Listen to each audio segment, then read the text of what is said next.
Ladies and gentlemen, my very good friend from Sweden, Kjell Enhager. We first met on the fairway of Birkdale at the Open in 1998. Kjell, obviously friends of my caddy, Fanny Sunderson, she brought Kjell over to meet me. And so we met. Kjell said to me, recall one of your good shots for me. So of course I go, oh yeah, well I hit this and it went like that. And he said, so how did you see it? Was it in the frame? I said, yeah. So was it color? Was it black and white? And so off we went. Now tell me about one of your bad shots. And of course, so anyway, all the time he's watching me. So I know you, the viewer, are going to find this absolutely fascinating. I'm going to leave you in his very capable hands while I go off and shoot some B-roll. See you. Thanks, Nick. I take off from there and I'm going to talk about how the brains work in 5 minutes. So just be with me, even though this is theory. I just try to picture, the brains, how they look like. We usually talk about the conscious part, we usually talk about the subconscious part, whatever that is. These plus and minuses actually symbolizes memories. And we have memories of pros and cons. It's called life, right? And here I pictured our 5 senses: see, hear, feel, smell, and taste. Now, you may ask the question, what has this to do with my golf? How can I improve my golf from this sort of theory? Well, 35 years ago, neuroscientists had 2 questions. And first question was, if you actually break your arm like this, is it going to compose a memory mark in your brains? In other words, you can saw it up and pick it up and can say that's a memory when you broke your arm. The second question they had 35 years ago was that if I break my arm in my fantasy, I just make up in my imagination that I break my arm, is that also going to compose a physical memory mark that you can actually touch?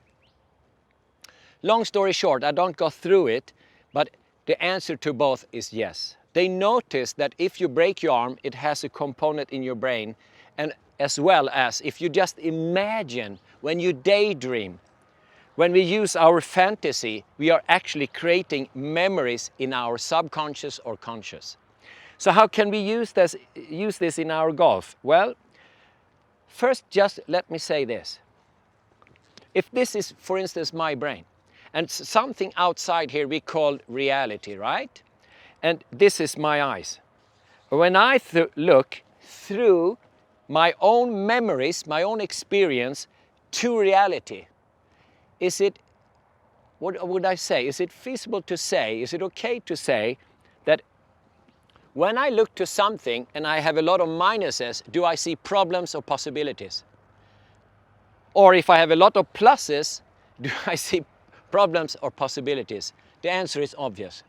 So the question I ask you, what's the purpose of training? Well, that is to add pluses in this map, so you actually view everything as a more possibility than a problem. And the same counts for life, for that matter.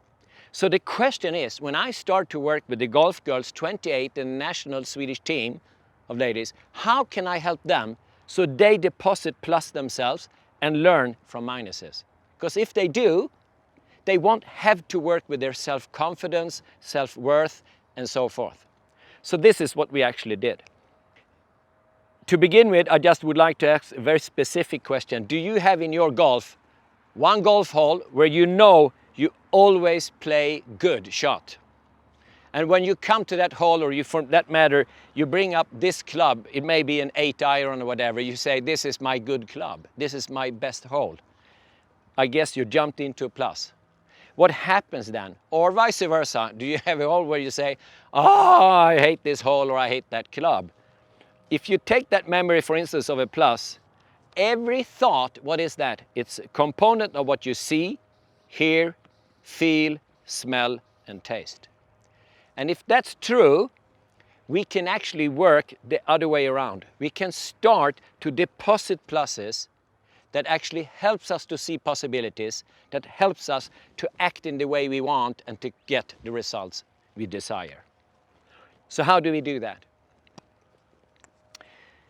When I started to look at this, I started to talk to very many neuroscientists, and they said, well, we have one function that you could call, I call this handy man.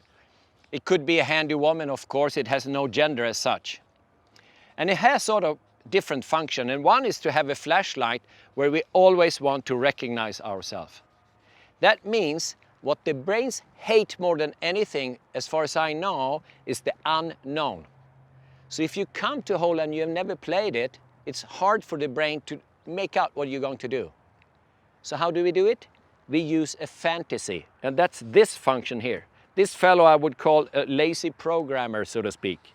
This is your daydreamer. When you daydream, when you see something in your fantasy, you hear something, you say something to yourself, or you feel something, what do? You actually make a deposit in plus. How come that works? Because what neuroscientists believe is this function, the handyman, is not so intelligent. That means if you see yourself making a putt and you deposit the plus, the handyman goes down and says, have I putted this before? Yep, here's a memory and I have seen it go into the hole. That is what you see in your fantasy, you hear it hit the flag, and you get the feeling before you actually do the stroke. So that is a self-fulfilling prophecy, and that's the basis of mental training in athletes.